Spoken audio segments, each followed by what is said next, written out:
논산시 농업기술센터에서 딸기 팀장을 맡고 있는 정시욱입니다. 반갑습니다. 이번 시간은 딸기 우량묘 생산 기술에 대해서 설명 말씀을 드리도록 하겠습니다.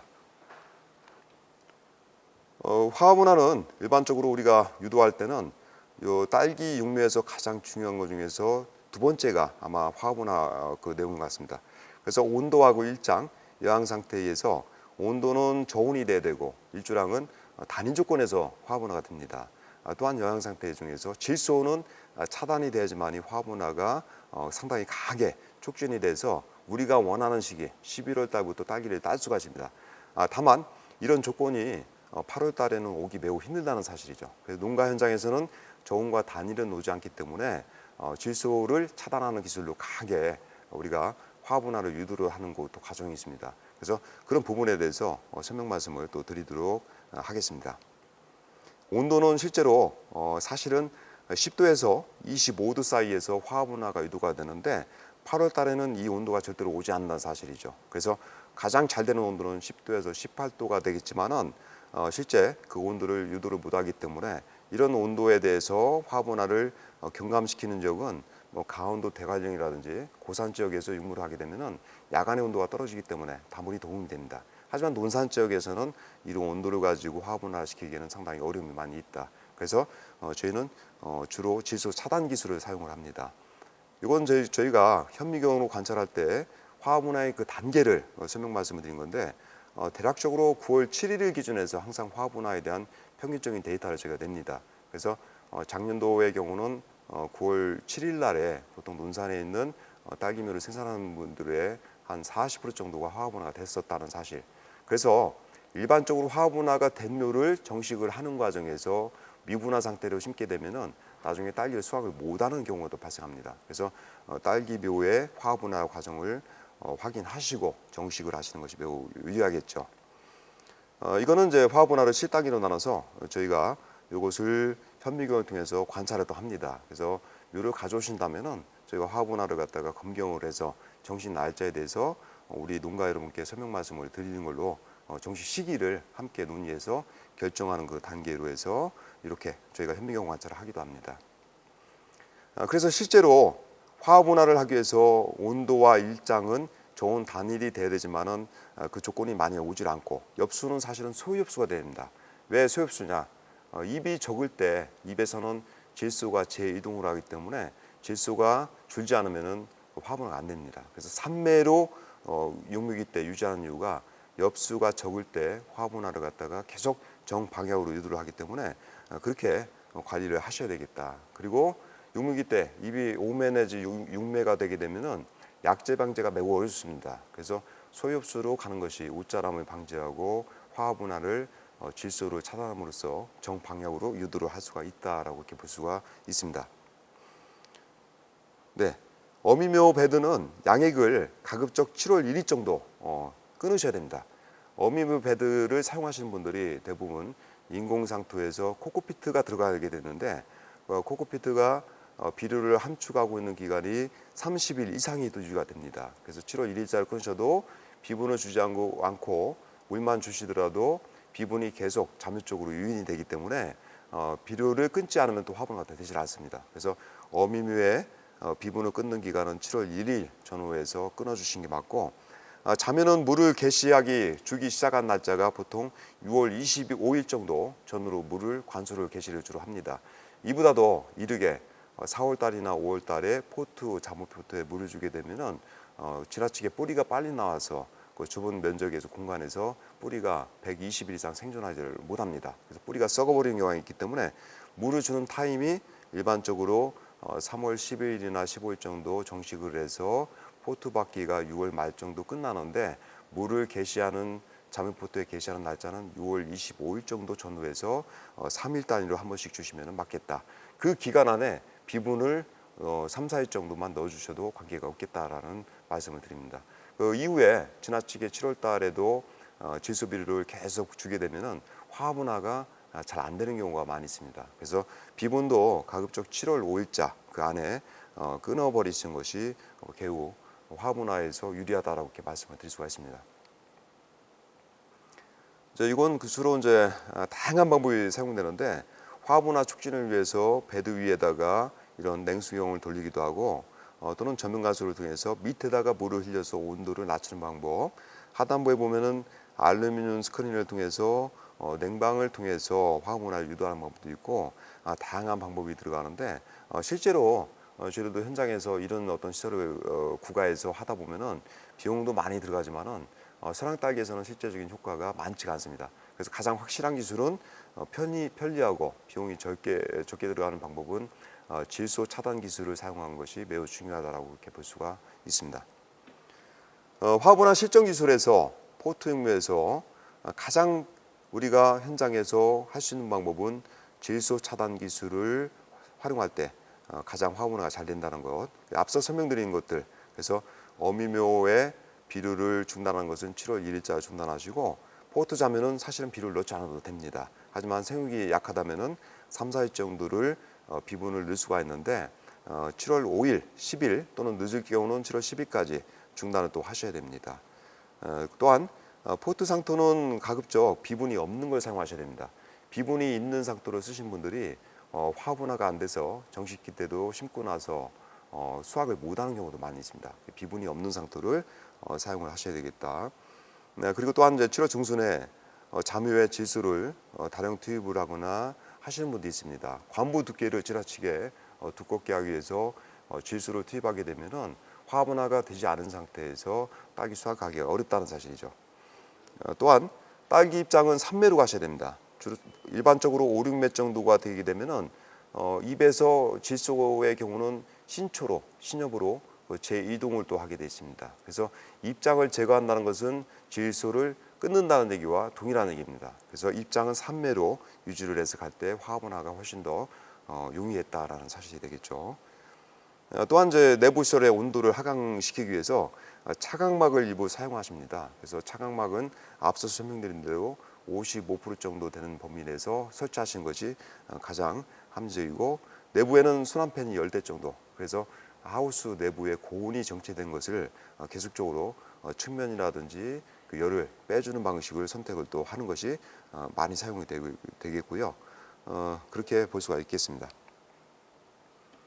또한 정식물을 단기 저온 냉장 처리라는 경우도 있습니다. 그래서 정식을 하기 전에 냉장고에 보관을 했다가 심으시는 경우가 있는데 보통 그런 경우는 10일을 넘어서는 안 됩니다. 그리고 영상 10도에서 보관을 하셔야지 예를 들어서 뭐 영하권이라든지 아니면은 영상 4, 5도에서 보관하시게 되면은 딸기가 정식도 하기 전에 휴면에 들어갈 수가 있습니다. 그래서 영상 10도에서 10일 이상을 넘어서면은 이게 저온 저항을 통해서 화분화를 갖다 유도하는 방식인데 오히려 저해가 된다는 사실을 참고적으로 알아두시면 되겠습니다.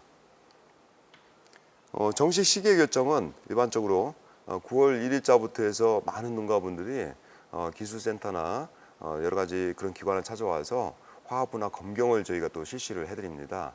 저희가 작년에 했던 화분화 검경 개수가 약 한 2,000점이 넘어갑니다. 그래서 그것을 생장점을 갖다가 저희가 보통 4, 50배 정도 현미경에서 관찰을 하는 과정입니다. 그래서 거기에 화분화가 된 것을 현미경으로 확인한 다음에 심으셔야 되고 화분화가 안 된 상태에서 정식을 하고 바로 비료를 집어넣게 되면은 나중에 그것도 착과가 되지 않고 잎만 무성한 그런 딸기 재배를 할 수밖에 없다라고 볼 수가 있겠습니다. 그래서 반드시 정식을 결정할 때는 화분화를 확인하시고 정식 시기를 결정하셔야 되고 정식을 하셔야 되겠습니다.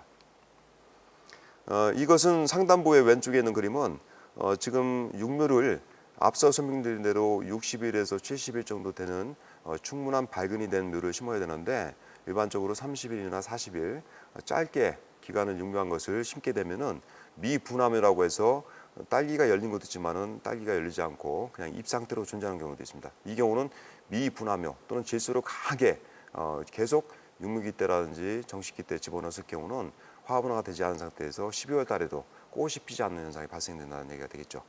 그리고 상단부의 오른쪽에 있는 그림은 11월 30일에 남들은 사실 수확을 다 합니다. 근데 이 상태에서도 잎만 무성하고 꽃이라든지 과실이 없는 상태가 되는데 이것이 화분화가 되지 않은 물을 심었을 때에 발생하는 현상이라고 이렇게 볼 수가 있겠습니다.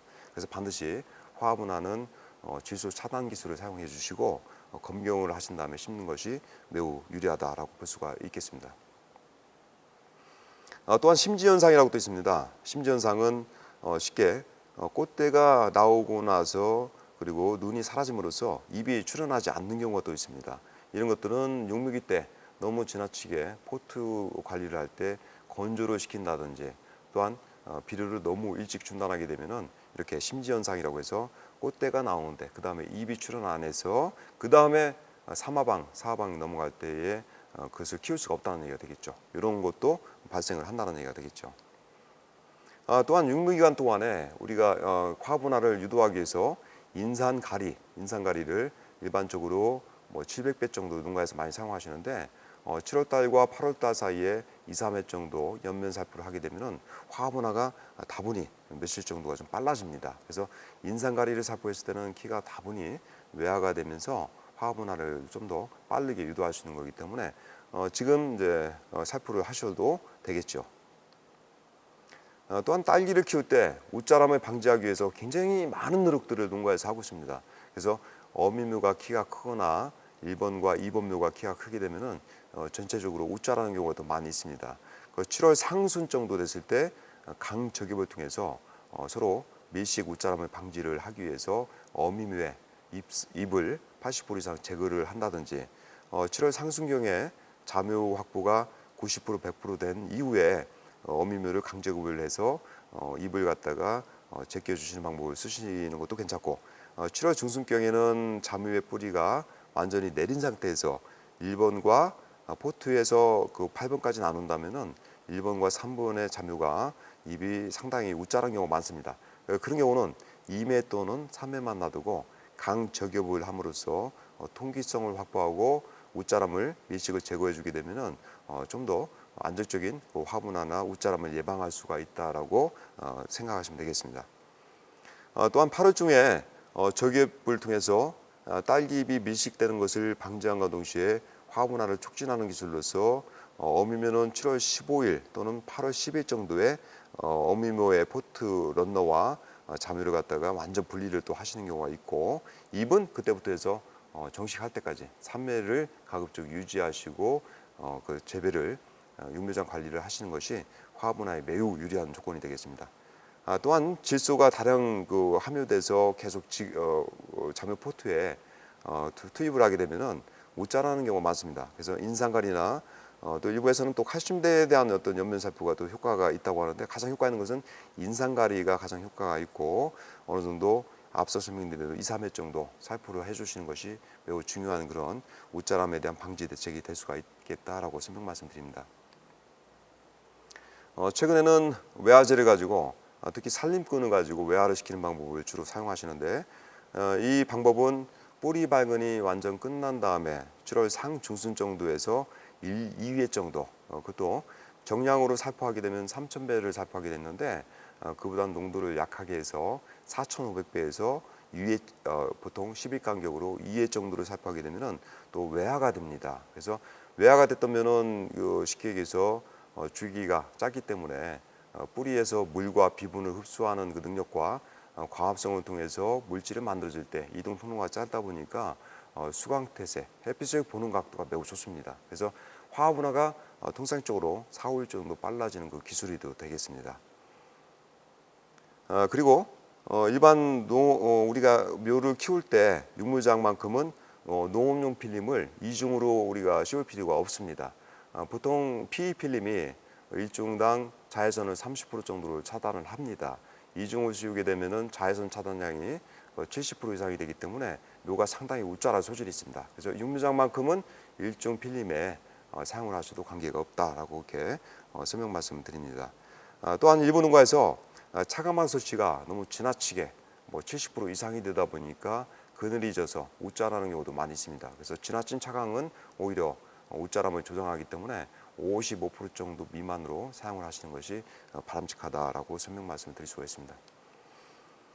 또한 이 그림상 본다면은 앞서 설명을 드렸지만은 7월 상순경에 모주잎의 어미묘의 잎을 80% 이상 제거를 하는 것이 맞겠다. 그리고 이것은 통풍과 자묘의 웃자람을 방지하는 방법이 또 되겠습니다.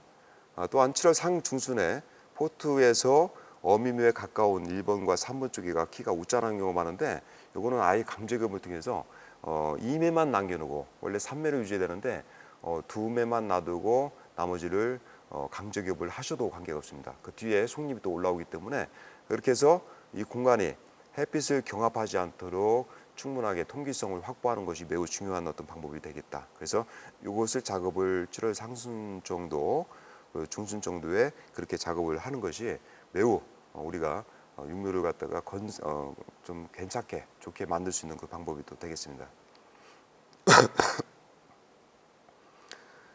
육묘기 때 특히 약재 방제에서 딸기에 등록되지 않은 실바코라든지 그리고 그런 외화 성분이 있는 약재를 지나치게 강하게 줬을 때는 이렇게 오른쪽처럼 런너가 발생이 되다가 멈춰버리는 생장 억제 효과가 좀 있다는 얘기죠. 그래서 그런 외화 효과가 있는 약재는 지나친 사용은 주의하셔야 됩니다.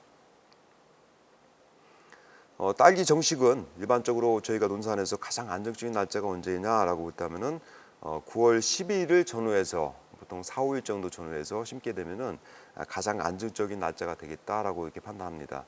일부 농가에서 8월 말이나 9월 1일 정도 너무 지나치게 묘를 일찍 정식을 하게 되면은 고온기 때 정식을 하기 때문에 묘가 병반에 또는 화분화 또 안 된 경우도 많고 고온기 때에 정식한 이후에 병반 발생이 상당히 높아집니다. 그래서 일반적으로 포트묘는 9월 10일을 기점해서 전후로 심는 것이 가장 적기 정식이 되겠다라고 이렇게 저희가 설명 말씀드립니다.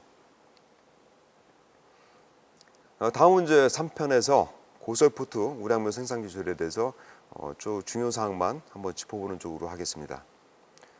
비가림을 하는 이유 그리고 지금 양액 재배를 하는 이유 고설과 포트 흉물을 하는 것은 최근에 정식 기간이 빨라지고 촉성 재배를 하기 위해서 지금 개발되어 있는 이런 기술들이 종합되어 있다는 얘기죠. 비가림하는 이유는 탄저병을 피하기 위해서 양액 재배를 하는 것은 넌너를 우리가 적기 정식기 때 충분하게 자멸을 확보하기 위해서 가장 좋은 방법이 되겠고 고설은 작업 여건을 편리하게 하기 위해서 그리고 포트 흉물은 내가 원하는 시기 때 질소를 차단하고 통제함으로써 균일한 묘를 생산할 수 있는 방법이 또 되겠다. 그래서 이런 중심으로 해서 설명 말씀을 드리도록 하겠습니다. 모주 정식을 그림상으로 본다면은 일반적으로 앞서 설명한 대로 3월 보통 15일 전후로 이렇게 하시면 되겠고 여기에 조건은 논산에서 가장 많이 쓰고 있는 그런 상태에 대해서 설명 말씀드리면은 기본적인 베이스가 자동 양액 관비기가 설치가 되어 있고 고설 육묘, 포트 육묘, 일종 비가림설에서 어미묘 인공상토는 펄라이트와 코코피트를 일반적으로 6대4 내지 5대5 정도로 사용하십니다. 자명포트는 마사토를 사용하시는 분도 있지만은 일반적으로 펄라이트, 코코피트 이런 혼합상토를 5대5 또는 3대7 정도의 비율을 가지고 현장에서 많이들 사용을 하고 계시고요. 무병묘, 어미묘는 이제 충분하게 병이 없는 묘를 월동 3개월 정도 저온이 경과된 묘를 확보를 해서 정식을 할 때는 주간거리 15cm 내지 16cm로 해서 2열로 식재를 또 하게 됩니다. 또한 모주를 정식할 때는 보통 일반적으로 하루에 3분 기준에서 2대에서 4일 정도 그렇게 비료를 투입함과 동시에 관주를 해주는 것이 맞겠고요. 그렇게 이제 기본적인 베이스 기술에서 설명 말씀을 드리겠습니다. 육묘 시기 때는 일조량이 풍부하기 때문에 처방에 대해서는 비료를 처방할 때는 어떤 처방이든 비교적 안정적으로 사용할 수가 있지만은 특히 수질이 좋지 않고 중탄산이 높거나 또한 물 중에서 pH가 높은 그런 어떤 지하수를 가지고 있다면은 하단부에 저희 논산시 농업기술센터에서 개발한 이 처방할 수 있는 것이 좀 더 안정적일 것이다라고 설명 말씀드립니다. 그래서 어미면은 일반적으로 앞서 설명한 대로 2월 말에서 3월 15일 사이에 정식을 하는 과정이고 일부는 또 설명 말씀을 제가 드렸습니다. 비료는 이 시는 대략적으로 0.7에서 1.0에서 관리를 하시는 것이 보편적으로 넌너 발생에 이제 상당히 가장 적합한 그런 이시 관리가 되겠다 설명 말씀을 드리고요. 그리고 이제 처음에 정식을 하고 나서 3일 정도는 맹물 관수를 주로 하십니다. 해동을 해야 되기 때문에요. 그리고 나서 4일부터 10일까지는 0.7에서 관리하시다가 11일 이후부터는 0.8이나 1.0에서 관리하시는 것이 맞겠다라고 설명 말씀을 드릴 수가 있습니다. 네, 이 부분은 앞서 설명드린 내용이 또 포함되어 있고, 자, 그래서 9월 10일 날 정식을 하기 위해서는 그 묘를 정식하는 날짜부터 3월 달로 당겨졌다라고 볼 수가 있습니다. 과거에는 4월 정도가 지나서도 정식을 했는데 충분한 우량묘를 만들 수 있는 시기적으로 그 기간이 부족했습니다. 최근에는 좀 더 당겨지고 있다라고 이렇게 설명 말씀을 드릴 수가 있어요. 자, 이건 이제 저희가 일반적으로 현장 농가에 가 보면은 그 재배 포장에서 주로 육묘장에서 볼 수 있는 그림인데요. 이 그림에서는 주로 상토 재배를 하고 있습니다. 인공 상토고 고설에서 재배를 하는 방법인데, 상토를 혼합 상토, 펄라이트와 코코피트가 들어간 성분을 사용을 해서 육묘를 하는 과정이 되겠고, 두 번째는 이제 주로 토경 재배하시는 분들에서 자묘포트, 어미면은 혼합 상토를 쓰더라도 자묘는 마사토를 사용해서 육묘를 하는 방법을 또 쓰시는 분들이 또 있습니다. 그래서 두 가지 형태가 다 장단점이 또 있습니다. 그래서 이런 마사토에서 재배를 하게 되면은 육묘의 그 관리가 상당히 어렵지만은 작은 뿌리파리나 그런 발생률은 적으면서 또한 화분화가 좀 빨라지는 경향이 또 있습니다. 그래서 장단점이 있지만은 초보자들은 앞서 설명드린 대로 처음에 고설 재배를 하신다든지 수질이 안 좋을 때는 반드시 이런 인공 상토를 사용해서 재배를 하시는 것이 안정적이다라고 설명 말씀을 드릴 수 있습니다. 모주 관리는 정식 후에 어미묘를 정식한 후에 한 달 가까이는 런너를 받지 말고 초기에는 어미묘를 강하게 또 키우고 애가나 런너는 제거를 하는 게 맞고요. 그 다음에 발생되는 이후에 발생되는 것을 4월 말부터 6월 말까지 런너를 유인하고 포트에다가 자묘를 전부 다 포트박기라고 이렇게 표현하는데, 자묘를 핀꽂이를 완료를 하셔야 됩니다. 그래서 자묘 포트박기 완료 날짜는 6월 30일까지는 분명히 포트박기가 완료돼야지만이 좋은 묘를 확보할 수 있다 설명 말씀을 드릴 수 있습니다. 또한 런너는 잘 나오지 않을 경우 일반적으로 0.9에서 1.0에서 물 주는 횟수를 좀 더 늘리셔야 되겠습니다. 네. 런너는 일반적으로 런너가 타는 현상이 칼슘 부족 때문에 타는 경우도 있지만은 최근에는 칼슘 부족보다는 강광에 의해서 런너가 타는 경우가 좀 많이 있습니다. 차가막은 앞서 설명드린 대로 55%짜리를 설치하는 게 맞겠고요. 또한 이것은 런너를 유인하는 과정입니다. 런너를 유인해서 핀꽂이를 하시는 과정이 되겠고, 이 작업을 하실 때 이전에 6월 보통 25일 전에 물을 주시게 되면은 조금 과습하거나 뿌리가 일찍 발근돼서 포트에서 버티는 그 기간이 짧습니다. 그래서 가급적 유인을 하시다가 물 주는 날짜는 6월 25일 정도에서 관수를 개시하면 되겠다라는 설명 말씀드립니다. 그리고 런너를 유인 후에 자묘 포트 받기를 할 때는 반드시 이 그림상에 보면은 지금 빨간색이 우리가 이제 고정 핀을 꽂게 되는데, 이것은 고정 핀은 관부에 있는 그 직하에다 꽂게 되면은 그 부분이 압상이 생깁니다. 압상이 생겨서 그 부분을 통해서 시드름병이나 탄저병이 발생도가 높아지기 때문에 관부에서 2cm 정도 떨어뜨려 가지고 이렇게 꽂는 것이 정석이다. 그리고 여기서 그림상 보면은 타겟이 있습니다. 밑에 보면은 작은 잎이 달려 있는데 그 타겟을 제거를 하셔야지만이 그 부분에서 뿌리가 발생이 된다라고 이렇게 볼 수가 있겠죠. 그리고 사용 전에는 이런 핀이나 이런 포트 같은 거는 사실 락스나 그런 데서 소독을 다 하시고 나서 사용을 또 하셔야 됩니다. 일반적으로 관수는 6월 25일 정도 또는 상황에 따라서 조기 정식을 조금 당겨서 하시는 분들은 6월 20일부터 관수를 하는데, 정식 시기가 9월 10일 정도라면은 70일 전에 관수가 개시가 되는 것이 맞습니다. 또한 자묘 관수 요령은 우렁이 포토에서 물을 충분히 주기 위해서는 적어도 6, 7분 정도를 관수를 하셔야 되겠고, 점적기의 공급 간격은 5cm 정도를 사용하시는 것이 포트마다 물이 충분히 들어갈 수 있는 그런 장치가 되겠습니다.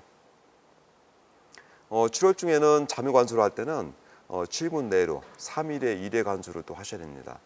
가장 실수를 많이 하시는 분들이 하루에 4, 5회 정도 관수를 하게 되는데, 그런 경우는 뿌리가 빨리 발근이 되지만은 그 좁은 포통 안에서 장기간 생존을 못하는 그 세근 중심으로 발생을 합니다. 그래서 가급적 3일에 한 번 주더라도 뿌리가 마르지 않고 충분히 발근이 되기 때문에 처음에는 3일 간격으로 해서 뿌리 발근을 유도하다가 8월 달이 되게 되면은 2일 또는 하루 간격으로 잠유회 관수를 또 개시를 하시는 것이 맞겠다라고 보시면 되겠습니다. 또한 관수는 가급적 오전 6시에서 9시 사이에 가급적 일찍 하시는 것이 이 관수에 의해서 병반이 전염된 것을 예방하면서 관리를 잘 할 수가 있는 그 시간대가 또 되겠습니다. 또한 일부 가장 많이 실수했던 분들이 4월 달이나 5월 달에 잠유포트에 포트 받기를 시작하면서 물을 주게 되면은 그 포트 안에서 보통 120일을 버텨야 되는데 뿌리가 다 썩습니다. 그래서 그런 묘를 심었을 때 정식하고 나서는 뿌리 발근이 거의 불가능한 경우도 많았고 병반 발생이 굉장히 높아지는 경우를 많이 봤습니다. 그래서 잠유포트는 물을 너무 일찍 줘서는 안 된다. 그런 것을 또 설명드리는 내용이 되겠습니다.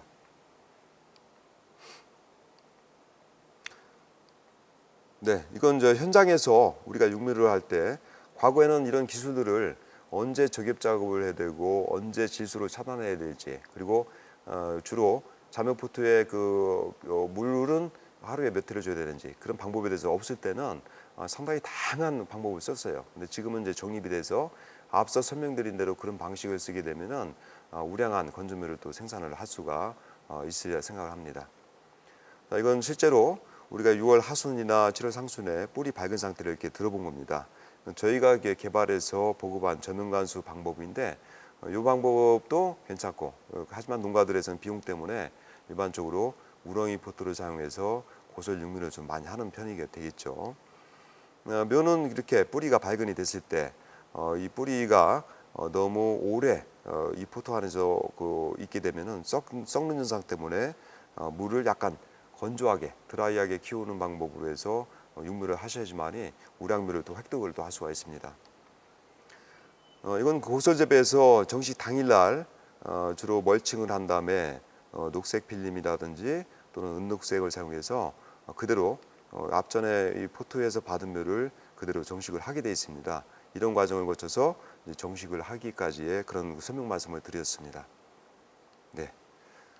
자, 이상으로 육묘에 대해서 말씀드리고 중요한 것은 약재 방제 체계는 굉장히 중요합니다. 그래서 약재 방제 체계는 우리가 주로 딸기에서 육묘기 때 가장 중요한 병만은 시드름병입니다. 시드름병이 가장 지금은 문제가 되고 있고 두 번째가 탄저병, 세 번째는 흰가루병에 대해서 방제를 철저히 또 하셔야 됩니다. 그리고 또 해충으로서는 응애는 약재 방제가 조금만 서울에도 매우 발생률이 높아집니다. 그래서 응애하고 최근에 고설 재배가 증가하면서 작은 뿌리 파리에 대한 그 예방도 철저하게 또 하셔야 되고요. 육묘기 때는 간격을 5일 간격으로 약재 방제를 하셔야 되겠다. 또한 반면에 비가 온다면은 최근에 육묘기 때 3일 간격을 유지해서 약재 방제 체계를 가져가시는 것이 매우 중요합니다. 정식 후에 9월 달 이후에 10월 달에 발생되는 시드름병, 탄저병 그런 병반들은 육묘기 때에 약재 방제가 제대로 이루어지지 않았기 때문에 그때 이후에 발병이 된다라고 이렇게 보시면 되겠습니다. 그래서 지금 육묘기 때 정식을 하기 전에 모든 병에 대해서 철저한 차단과 예방을 통해서 좋은 우량묘를 생산하기를 또 바랍니다. 이상으로 육묘편에 대해서 간단하게 설명 말씀을 또 드렸습니다. 감사합니다.